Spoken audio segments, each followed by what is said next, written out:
నమస్తే. నేను మీ జర్నలిస్ట్ సిద్ధు. ఒక వీడియో ప్లే చేస్తా చూడండి. అంతకన్నా ముందు షార్జిల్ ఇమామ్ అండ్ ఉమర్ ఖలీద్ ఇద్దరి గురించి మనం తెలుసుకోవాలి. ఎందుకంటే వాళ్ళకి సంబంధించిన ఒక వీడియో ప్లే చేస్తున్నాను. అందులో భారతదేశం నుంచి చికెన్ నెక్ ఏదైతే ఉంటుందో, సో ఆ చికెన్ నెక్‌ని అంటే భారతదేశాన్ని, ఈశాన్య రాష్ట్రాల్ని కలిపి ఒక చిన్న ప్లేస్ ఉంటుందన్నమాట చికెన్ నెక్. ఆ చికెన్ నెక్‌ని కట్ చేసేస్తే భారతదేశం నుంచి ఈ ఈశాన్య రాష్ట్రాల్ని శాశ్వతంగా విడదీయొచ్చు. వాటికి సెపరేట్ దేశం చేసేయొచ్చు అని ఈ షార్జిల్ ఇమామ్ అనేసే జేఎన్యూకి సంబంధించిన విద్యార్థి, ఈ కమ్యూనిస్ట్ ఎవరైతే లెఫ్టిజం, ఈ అర్బన్ నక్సల్స్ అంటారు కదా, అలాంటి వాళ్ళు చేసిన వ్యాఖ్యలకు సంబంధించిన వీడియో వస్తుంది. వీళ్ళ మైండ్ సెట్ చూడండి. ఉమర్ ఖలీద్ అండ్ ఈ షార్జిల్ ఇమామ్ ఈ ఉగ్రవాద లా కొడుకులు. నేను లా కొడుకులు ఎందుకు అంటున్నా అంటే, ఆల్రెడీ మన భారతదేశాన్ని మత ప్రాతిపదికన 3 ముక్కలు చేసిండ్రు. ఒకటి బంగ్లాదేశ్, ఇంకోటి పాకిస్తాన్. ఇప్పుడు అక్కడ హిందువులు ఎవ్వరు లేకుండా కూడా వాళ్ళని కూచకూత కోయడం జరిగిందన్నమాట. అలాంటివే జరుగుతున్నాయి. ఇప్పుడు మళ్ళీ ఈశాన్య రాష్ట్రాల్ని భారతదేశం నుంచి కట్ చేసేయాలి అనేసి ఇలాంటి వివాదాస్పద వ్యాఖ్యలు చేసిండు.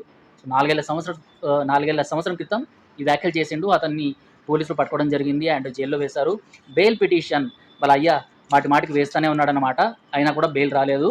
ఇటీవల ఎవరైతే న్యూయార్క్కి సంబంధించిన మేయర్ ఉన్నాడో, సో వీళ్ళ మైనార్టీకి సంబంధించిన మేయరే, సో వాడు కూడా కాశ్మీర్ని స్వయం ప్రతిపదిక దేశంగా విడిచిపెట్టాలి అనేసి అండ్ భారతదేశాన్ని ముక్కలు చేయాలి అనేసి నరేంద్ర మోడీ గారి గురించి కూడా మాటలు మాట్లాడుతుంటాడు. సరే, బీజేపీ వాళ్ళు దానికి ఆన్సర్లు ఇస్తూనే ఉంటారు. కానీ భారతదేశాన్ని ముక్కలు చేయాలి అనేసి వీళ్ళ మానసిక స్థితి ఏదైతే ఉందో, సో దాన్ని పరిగణలోకి తీసుకొని ఇలాంటి వాళ్ళు బయటికి వస్తే వీళ్ళు నిజంగానే భారతదేశాన్ని ముక్కలు చేస్తారు, వీళ్ళు చాలా డేంజర్ అనేసి వీడిని ఇంకా బెయిల్ ఇవ్వకుండా సుప్రీంకోర్టు లోపలనే పెట్టిందనమాట.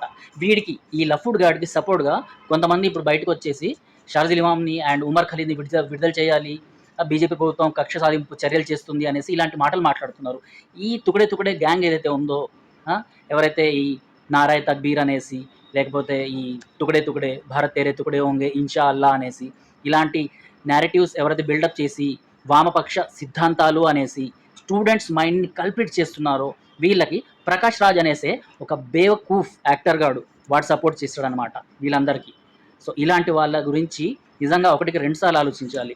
నక్సలైట్స్ని తుదముట్టిస్తాము అనేసి, నక్సలైట్ని అంతం చేస్తాము అనేసి, నక్సలిజం లేకుండా చేస్తామనేసి బీజేపీ అప్పుడెప్పుడో ఒక మాట ఇచ్చింది. అండ్ మాట ఇచ్చిన ప్రకారం యావత్ భారతదేశం నుంచి నక్సలైట్లను తీసివేస్తుంది అనమాట. నక్సలిజం లేకుండా చేస్తుంది. చాలామంది సరెండర్ అవుతున్నారు. సరే, అక్కడి వరకు ఓకే, వాళ్ళు అర్థం చేసుకున్నారా లేకపోతే వాళ్ళపైన ఇంకేదైనా అయిందా అన్నది పక్కన పెడదాం. కాకపోతే ఈ అర్బన్ నక్సలైట్లు ఎవరైతే ఉంటారో చూడండి, మన మధ్యలోనే ఉంటూ పుస్తకాల్ని లేకపోతే రచయితలుగా, లేకపోతే సినిమాల్లో, లేకపోతే కవయిత్రులుగా, కవులుగా చలామణి అవ్వుకుంటూ జర్నలిస్టులలో కూడా చాలామంది అర్బన్ నక్సలైట్స్ చాలామంది ఉన్నారనమాట.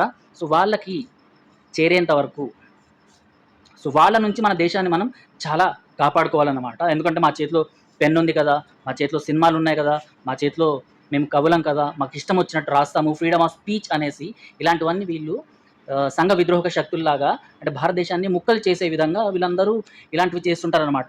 సరే, భారతదేశాన్ని ముక్కలు చేస్తే లాభమయ్యేది ఎవరికి? ఈ చైనా కమ్యూనిస్ట్ పార్టీకి అన్నమాట. అంటే చైనా బలపడుతుంది. ఏషియాలో, అంటే మన ఆసియా ఖండంలో భారతదేశం అన్నది ముక్కలైపోతే బలపడేది కేవలం చైనా. ఆ చైనాకి సపోర్ట్ చేసే విధంగా ఈ ఫాల్తుగాళ్ళు ఇలా చేస్తుంటారనమాట. సో ఇప్పటికైనా ఆలోచించండి. అర్బన్ నక్సల్స్ని ఎందుకు తుదముట్టించాలి, అర్బన్ నక్సల్స్ని ఎందుకు సమాజం నుంచి తీసేయాలి, ఎందుకు యువతలో దేశభక్తి అన్నది కంపల్సరీగా ఉండాలి అన్నది ఈ వీడియో చూస్తే నీకు అర్థమవుతుంది. ఈ షార్జిల్ ఇమామ్ ఎవడైతే ఉన్నాడో వాడు మాట్లాడిన మాటలకి ఇప్పటికీ వాడు జైల్లో ఊచలు లెక్క పెడుతున్నాడు అనమాట. ఉమర్ ఖలీద్ అండ్ షార్జిల్ ఇమామ్ అండ్ వీళ్ళని సపోర్ట్ చేస్తూ వీళ్ళనేదో భగత్ సింగ్తో పోలుస్తూ కొంతమంది యూట్యూబర్స్ థంబ్నెయిల్స్ పెడుతున్నారన్నమాట. అరే, భగత్ సింగ్ పోరాడింది అఖండ భారతదేశం కోసం. అదే భగత్ సింగ్ని ఆదర్శంగా తీసుకొని మేము కూడా ఫైట్ చేస్తున్నాము. అదే భగత్ సింగ్కి సంబంధించిన ఇంకులాబ్ జిందాబాద్ అనేసి నినాదంతో చాలామంది హైందవ వీరులు, దేశభక్తి నాయకులు చాలామంది బయటకు వచ్చిండ్రు. మేము కూడా ఫైట్ చేస్తూనే ఉన్నాము ఇంకులాబ్ జిందాబాద్ అనేసి. కానీ మా ఇంకులాబ్కి మీ విప్లవానికి చాలా తేడా ఉంది. మా విప్లవం ఈ దేశం కలిసికట్టుగా ఉండాలి, ఇక్కడ ఏ మతం ఉన్నా కూడా సో మనతో పాటే అన్నతమ్ములు అనేసి మేము విప్లవం గురించి మేము మాట్లాడతాం. కానీ మీరేం మాట్లాడతారు?